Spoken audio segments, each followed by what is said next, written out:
안녕하세요. 오늘은 하나님이 계심을 어떻게 알 수 있을까라는 주제로 여러분들과 함께 나눠보고자 합니다. 자, 첫 번째 표지에 닭이 나오죠, 닭이. 제가 여기에 관한 이야기가 좀 있습니다. 제가 국민학교를 다닐 때, 지금은 이제 초등학교죠. 어, 하루는 학교 앞에서 뿅아리를 팔더라고요. 그래서 이제 뿅아리 어린 마음에 뿅아리를 사서 한번 키워보겠다라는 생각이 들어가지고 뿅아리를 사서 이제 집으로 가져옵니다. 그리고 성의껏 이렇게 뿅아리를 키웠습니다. 그래서 뿅아리가 들어가서 살 집도 이렇게 만들고, 그리고 또 이렇게 강이나 논둑에 가서 깨구리도 잡고 또 메뚜기 같은 걸 잡아가지고 닭들을 이렇게 먹였어요. 이 뿅아리들이 무럭무럭 자랐습니다. 무럭무럭 자라가지고 이렇게 이제 큰 이제 닭들이 된 거죠. 그래가지고 이게 달걀을 넣었는데 제가 그냥 이 깨구리를 얼마나 많이 잡아줬더니 달걀을 깼더니요. 그 안에 있는 노른자가 두 개인 것도 나오기도 하고 최대 제가 세 개인 거까지 본 적이 있어요. 세 개. 그 정도로 닭을 열심히 키웠어요. 하루는 제가 이제 중학생이 되었습니다. 중학생이 되었는데 아주 더운 여름날이었어요. 여름날인데 하루는 학교 수업을 마치고 집으로 돌아왔는데 아니 뒷마당에서 아버지께서 닭을 잡고 계시는 거예요. 수탉이 이제 그 두 마리가 있었는데 수탉은 이제 알을 낳지 못한다고 수탉을 이제 잡고 계시더라고요. 그래가지고 아버지께서 그 칼을 들고 이 닭을 이렇게 치려고 막 하시는 거예요. 그랬더니 이 닭이 이제 이렇게 막 이렇게 피를 흘렸습니다. 그랬더니 그 주변에 한 15마리 정도 있는 닭들이 그걸 보고 놀래가지고 꼬끄대꼬끄대꼬끄대꼬끄대 하면서 다들 막 날개치를 치면서 놀래가지고 도망을 가는 모습을 제가 봤어요. 제가 그래서 이 아버지를 보면서 굉장히 저기 원망이 생겼어요. 아니, 자식같이 키운 닭을 갖다가 아버지께서 내 허락도 안 맞고 닭을 잡고 계시네. 어린 마음에 막 눈물이 나더라고요. 그러면서 동시에 또 무슨 걱정도 했는가 하면은 이 닭들이 뭐를 받는가 하면은 자기 오빠가 이 사람의 손에 잡혀가지고 이 목에 칼침을 맞고 목이 부러져가지고 거기서 피가 나오면서 죽어가는 그 모습을 닭들이 본 거 아닙니까? 그러면은 그 닭들 입장에서는 어떻게 했어요? 여기 있다가는 죽겠구나라는 생각이 들어서 닭들이 다 도망을 가지 않을까라고 어린 마음에 제가 그렇게 생각을 한 거예요. 그래가지고 너무너무 또 걱정이 된 겁니다. 닭이 한 마리도 안 돌아, 다 놀래가지고, 왜냐면 그 당시에 시골에서 살았기 때문에 닭을 풀어놓고 키웠거든요. 그런데 놀라운 일이 벌어졌습니다. 날이 어둑해지니까 닭들이 다 닭장 안에 들어가 있더라고요. 그래서 제가 이 다 세어보니까 한 마리도 빠지지 않고 그날 죽은 그 오빠만 빼고 한 마리도 빠지지 않고 닭장에 다 들어 앉아 있더라고요. 그러면서 제가 그때 한번 생각을 하게 된 겁니다. 이상하다.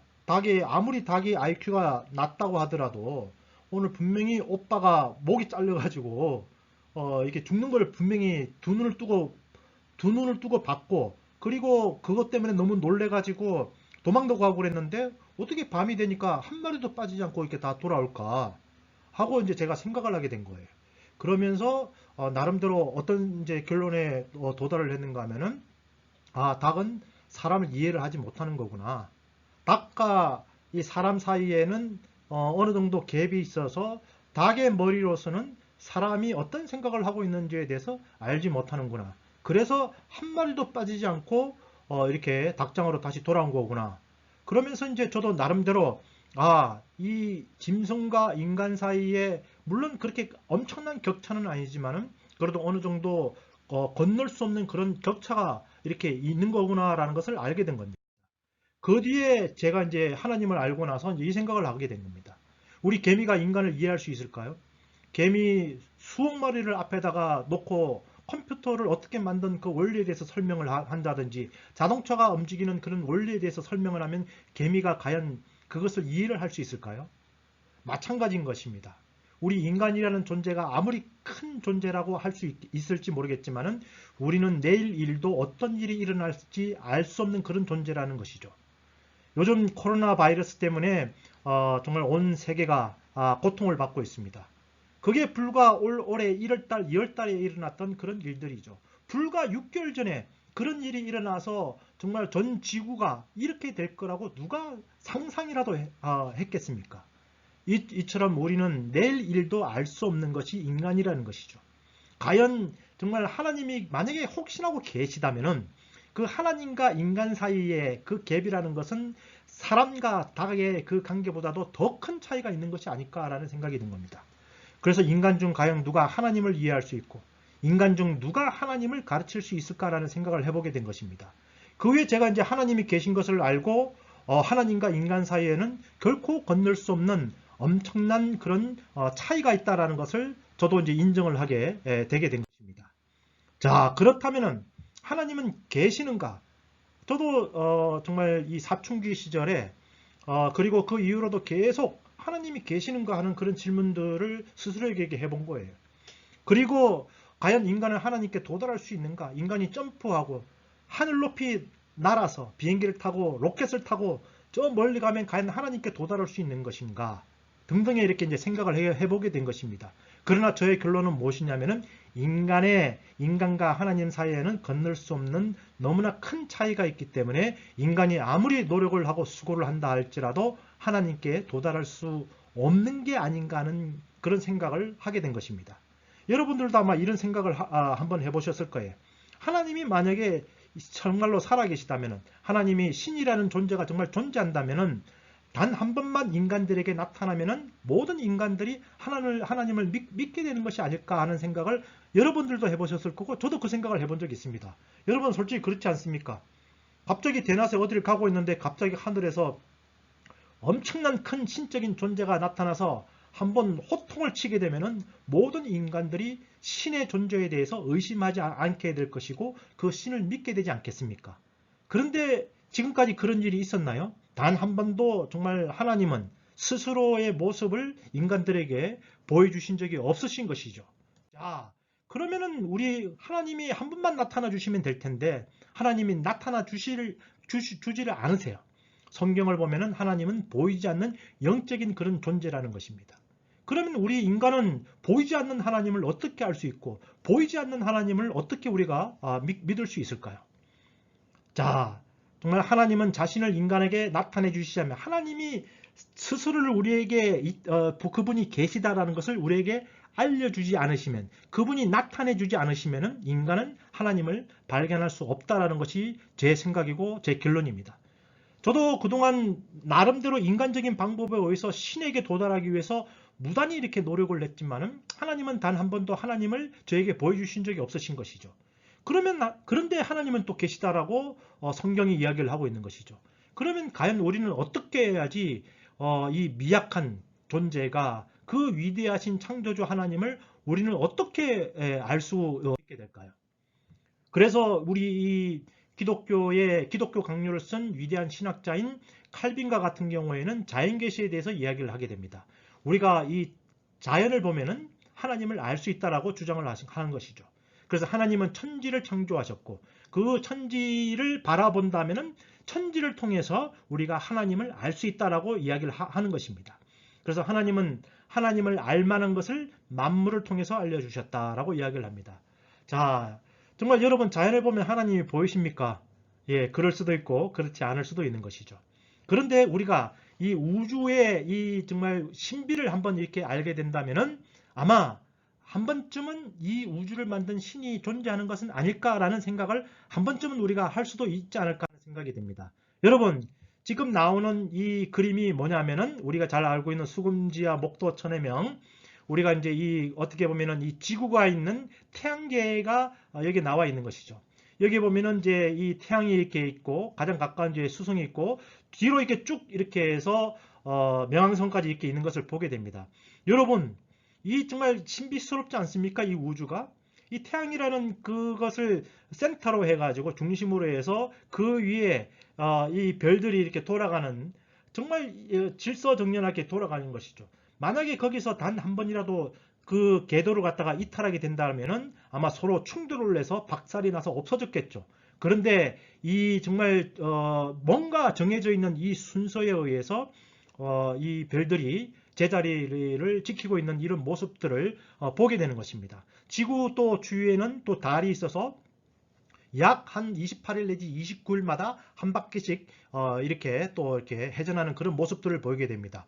아니 어떻게 공중에 무슨 줄을 매달아 놓은 것도 아니고 또 뭐 뭔가 어떤 기계에 의해서 이것이 움직이는 것이 아닌데도 불구하고 이렇게 아름다운 그런 모습을 보이게 되는 것입니다. 여러분들이 만약에 사막을 가게 됐는데 사막에서 코카콜라 병을 갖다가 발견했다라고 상상을 한번 해봅시다. 그 작은 병 하나도 우리가 발견했을 경우에 이것은 자연에 의해서 된 것이 아니라 누군가가 만든 것이다 라고 생각을 하게 될 것입니다. 그런데 이 태양계를 보게 되면은 어떻게 보면은 이 코카콜라 병보다도 더 질서정연하고 아름답다는 것을 알게 되는 것입니다. 이처럼 우리가 이 우주의 모습을 보게 되면은 나름대로 이 우주를 만든 신적 존재가 존재하는 게 아닌가라는 그런 생각 한번 할 수도 있는 것이죠. 여러분, 이 거대하게 보이는 이 럭비공처럼 보이는 이것이 바로 이 전 우주입니다. 그래서 이 우주의 한쪽 끝에서 시작해서 빛의 속도로 다른 이 끝까지 이렇게 가는 데에 학자들마다 여러 가지 견해적인 차이가 있지만 적게는 80억 광년 혹은 어떤 분들은 200억 광년이 넘는다라고 이야기를 하고 있는 것입니다. 여러분, 빛의 속도, 빛이 지구를 7바퀴 반을 돈다고 이야기를 합니다. 그 빛의 속도로 이 우주의 한쪽 끝에서 저 다른 한쪽 끝으로 가는데 200억 광년이 걸린다는 것이죠. 이 우주가 얼마나 방대하고 거대한지요. 그리고 또 이 전체적인 이 모습을 보게 될 때 어떻게 이렇게 아름다운 형태로서 우주가 이루어져 있는지, 그래서 저희들은 이런 우주의 모습을 보면은 나름대로 신적인 존재가 있는 것이 아닌가 하는 그런 생각을 하게 되는 것입니다. 1968년에 미국에서 처음으로 달에 아폴로 손을 갖다가 이렇게 쏘아 올리게 되는데요. 그때 닐 암스트롱이 이런 말을 했답니다. 지구가 너무 아름답다. 신은 있다라는 말을 했다라는 것입니다. 너무나 이 우주 전체를 보게 되면은 우리도 모르는 사이에 탄성이 나오게 되어 있고 이 거대한 이 아름다운 이 전체를 움직이는 어떤 신적인 존재가 있는 것이 아닌가라고 생각을 할 수 있다라는 것이죠. 그리고 우리가 이제 이 케미스트리 화학을 공부를 하다 보면은 마치 정말 아까 나와 있는 태양계의 모습과 같이 정말 이 가운데에 있는 이 원소의 모습, 그죠? 핵이 있고 그 주변을 전자들이 돌고 있는 그런 모습들을 보게 됩니다. 정말 일정한 규칙, 질서를 볼 수 있게 되는 것이죠. 그래서 이제 이 세상을 보면은, 그리고 과학을 통해서 우리가 하나님이 계시다는 것을 알 수 있다라고 이제 주장을 하는 사람들이 있다라는 것이죠. 그래서 하나님이 만드신 이 자연을 보면 하나님의 비밀을 조금은 알 수 있는 게 아닌가라고 조심스럽게 우리가 어떻게 하나님을 알 수 있느냐? 거대한 자연을 보고 우주를 보면 하나님을 알 수 있다라는 주장이 나오게 된 것입니다. 저도 어릴 때 시골에서 살았습니다. 그리고 간혹 가다가 이 개울가에 가서 수영을 하기도 하고 물고기를 잡기도 했습니다. 그러면서 노을이 지는 그런 모습들을 보면서 자연이 너무 아름답구나. 누군가가 이것을 만든 게 아닌가 하는 그런 생각을 어린 시절에 제가 굉장히 많이 했습니다. 자연을 바라보면은 나름대로 어떤 이 자연을 만든 신이 있는 것이 아닌가 하는 그런 생각을 하게 되는 것입니다. 그러나 안타깝게도 사람들은 이런 그 자연 또 하나님을 알 만한 것들을 무엇으로 바꾸는가 하면은 이제 우상으로 바꾸는 것이죠. 그게 무슨 말이냐? 큰 바위가 있으면은 바위에다가 우리가 이 줄을 매달아 놓고 신으로 생각해서 이제 빌기도 하는 것이죠. 큰 호랑이를 보게 되면은 또 호신이라고 그래가지고 신으로 이렇게 생각하기도 하는 것이죠. 그래서 이처럼 인간들은 나름대로 어떤 어렴풋이 자연을 통해서 신이 있는 것이 아닌가라는 그런 생각을 하게 되긴 하지만은 그러나 자세하게 이제 알게 되지는 못하는 것이죠. 자, 그럼 우리가 또 어떻게 이렇게 하나님에 대해서 알 수 있을까요? 내가 이제 다른 부분을 통해서 성경은 하나님의 말씀이다라고 한번 설교를 한 적이 있습니다. 자, 우리가 어떻게 하나님을 알 수 있을까요? 하나님은 자신을 성경에 계시하셨습니다. 성경은 하나님의 계시이기 때문입니다. 그래서 성경을 통해서 우리는 하나님을 알 수 있는 것이죠. 그래서 우리가 성경을 읽으면은 정말 이것 하나님께서 우리에게 말씀하시는 것이죠. 우리가 로마서 10장 17절 말씀을 보면은 믿음은 들음에서 나며 들음은 그리스도의 말씀으로 말미암았느니라 라고 해서 하나님의 말씀을 우리가 듣게 되면은 하나님의 말씀을 읽게 되면은 하나님을 알 수 있다라고 이야기를 합니다. 여러분 하나님을 알고 싶으십니까? 그러면은 당장 성경을 정말 구입하셔서 성경을 한번 읽어보시기 바랍니다. 그러나 저 같은 경우에는 안타깝게도 저는 성경을 읽으면서 성경이 소설이다라고 라는 그런 결론을 내리게 되는데요. 물론 그 이후에 다시 성경이 하나님 말씀인 것을 이제 다 나중에 체험을 통해서 이제 알게 됩니다. 예. 자, 그리고 또 우리가 어떻게 하나님을 알 수 있을까요? 바로 예수님을 통해서 우리가 하나님을 알 수가 있습니다. 아무도 하나님을 본 자가 없습니다. 그런데 그 볼 수 없는 하나님을 나타내 주신 사람이 있으니 바로 예수님이시죠. 예수님이 이 땅에 오셔서 무슨 말씀을 하십니까? 나는 하나님의 아들이다. 나를 본 자는 아버지를 보았느니라 라고 말씀을 하시는 거예요. 좀 어떻게 보면은 허무맹랑한 그런 말이라고 이야기를 할 수도 있을지 모르겠습니다. 그런데 하나님은 하나님이 계시다는 것을 알려주시는 방법으로 예수님을 이 땅에 보내주신 것입니다. 그래서 예수님을 통해서 하나님이 계신 것을 우리에게 보여주신 것이죠. 그래서 예수님은 하나님에 대한 정확한 정보를 가지고 이 땅에 오신 것이고, 하나님은 예수님을 통해서 자신을 드러내 보이셨다라고 우리에게 이야기를 하게 되는 것입니다.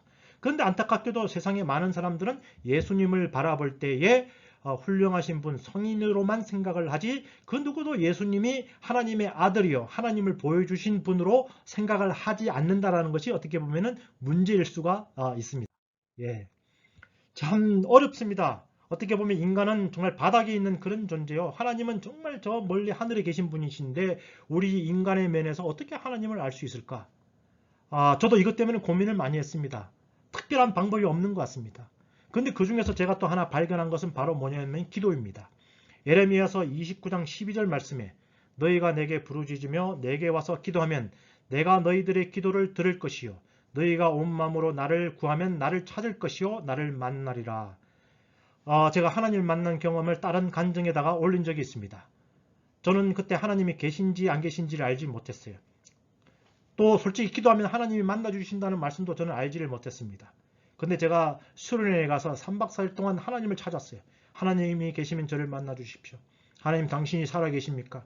당신이 살아계시면 저는 하나님을 만나보고 싶습니다. 라고 기도를 했습니다. 3박 4일 동안 간절히 부르짖었을 때에 하나님께서는 제 이름을 불러주셨어요. 그리고 나서 제가 이 예레미야서 이 말씀을 보고 깜짝 놀란 겁니다. 너희가 내게 부르짖으며 내게 와서 기도하면 내가 너희들의 기도를 들을 것이요. 하나님께서 우리의 기도를 들으신다는 것입니다. 그리고 온 마음을 다해서 하나님을 정말 구하고 하나님을 찾으면 하나님이 만나주시겠다라고 이야기를 하는 것입니다. 놀라운 말씀이지 않을 수 없죠. 예레미야서 33장 3절에도 너는 내게 부르짖으라. 내가 내게 응답하겠고 내가 알지 못하는 크고 엄밀한 일을 내게 보이리라는 말씀을 또 하셨습니다. 여러분 하나님께 부르짖어 보세요. 하나님께 큰 소리를 한번 하나님 계시면 저를 만나주세요 라고 한번 기도해 보세요.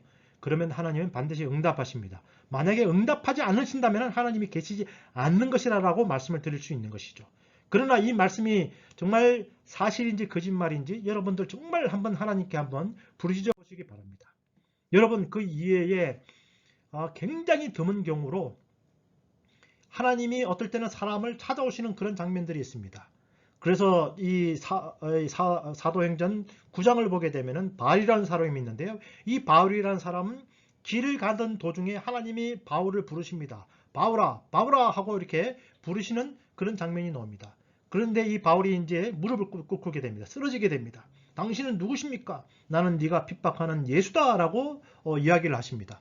그래서 바울이 정말 예수님이 하나님의 아들이시오. 하나님이 살아계신 것은 물론 그분이 유대인이기 때문에 그것은 알았지만 예수님이 하나님의 아들이신 것은 그가 알지 못했습니다. 그런데 그 경험을 통해서 예수님이 하나님의 아들인 것을 체험을 하게 됩니다. 굉장히 드문 경우이긴 하지만 이렇게 예언이나 꿈이나 환상 등을 통해서 하나님이 나타내 주실 때도 있는 것입니다. 여러분 과연 정말 하나님을 어떻게 우리가 만날 수 있을까요? 인간은 땅에 있고 하나님은 하늘에 계십니다.